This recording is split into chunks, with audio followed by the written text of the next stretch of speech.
Good morning. It's Thursday, May 27th.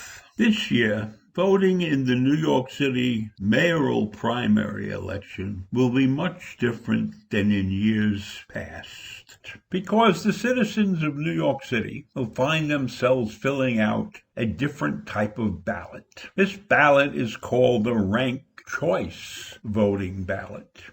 And it'll be used for the first time in a major election on June 22nd. So what is ranked choice? Well, you will be allowed to pick up to 5 candidates. And you'll choose your favorite first and your next favorite second and so on down until you have filled in 5. Now, it's not mandatory to fill in 5. You could fill in 3. You can fill in 2. Type of voting is used primarily up to this point in local election. Only Maine had used it at the state level, and Alaska is thinking about doing it. Right now, New York is going to use this for local primary elections and special elections. It's not going to be used for the real election. It's not going to be used for county or state or federal office either. Officials in the state believe that this methodology will save them some money and save them possibly some time, because if you don't get 50% of the vote, then you have a runoff election that you have to prepare for. This type of election can avoid runoff elections.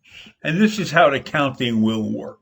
After all the votes are in, they count them. And if somebody got more than 50% of the vote, then they are the winner. They are declared the winner. But if they didn't get 50% of the vote, then the person who got the least amount of votes, in other words, the guy in last place or the woman in last place, is eliminated. So, all the votes for the eliminated candidate will be reallocated to whichever candidate that voter ranked second, and then the votes are retabulated. This elimination process will continue until there are 2 candidates left, and at that point the candidate with the most votes win. However, if during all of these recalculating processes a person would get 50% of the vote before all of the candidates at the very tail end are eliminated, that person does not win, because they have to go through every single ballot as many times as it takes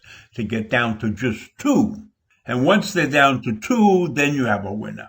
So there's no premature victory in this particular setup. Now, there could be complications in the minds of the voters, because they're looking at this ballot for the first time. So you have to be careful how you vote in this ranked voting scheme, because alongside each candidate's name is a box. First choice, second choice, third choice, and on, okay? Up to 5th choice. So you can't vote for the same person at all 5 locations. That's invalid. That person can only be counted once, either as a first or a second place. So if you like a candidate a lot, that's your first choice. Good. But you can't try to make sure this person's going to be there by making him your second choice or your third choice also. That doesn't work. So for each candidate, you have 1 choice. Up to 5 candidates. So your favorite is number 1, and your least favorite of the 5 is number 5. And we hope that the ballot really works that way, but I don't know. I can't swear that the average voter is going to know what to do unless the instructions are extremely clear.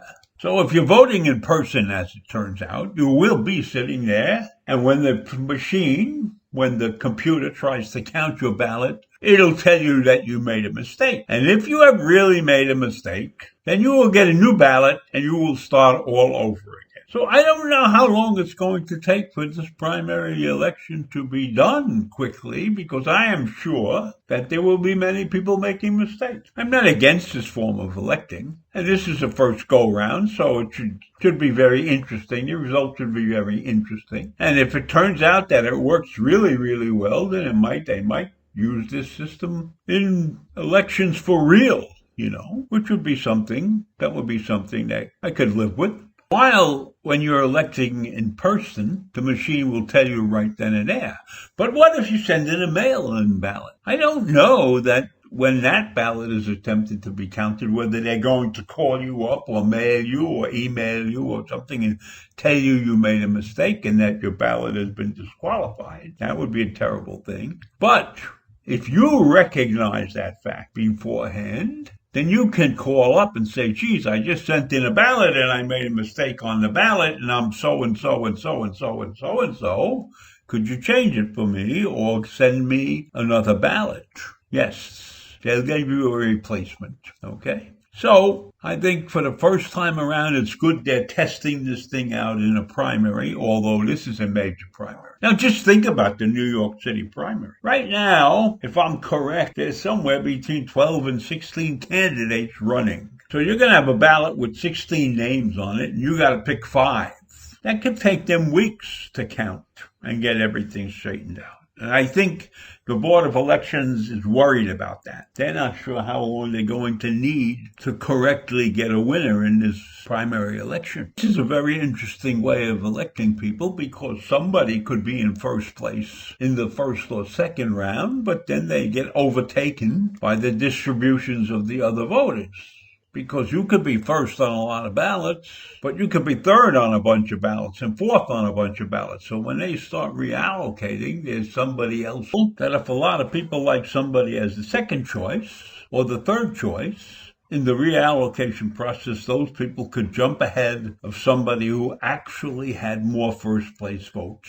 I think for the first time in a long time, I am going to pay attention to the primary voting, just to see how this ranked choice voting really turns out. And especially, you got 12 to 16 candidates. It may be a nightmare before they finish counting. And I think that the Board of Elections in New York is in turmoil right now because they can't figure out how much time they really need to do all these recounts. And I think right now, if I was writing the computer systems in this thing, I would be testing all kinds of conditions to ensure the fact that when we count the ballots, they come out correct, that when they do the reallocations, the things are correct. This will take a lot of testing. And hopefully, since they've been thinking about this for a long time, they will have the proper testing in place. But I wouldn't bet on that yet. So in any event, I leave you with this thought that something new is taking place in New York City, and we should pay attention to it because it might be a wave of the future. And wouldn't that be an interesting thing?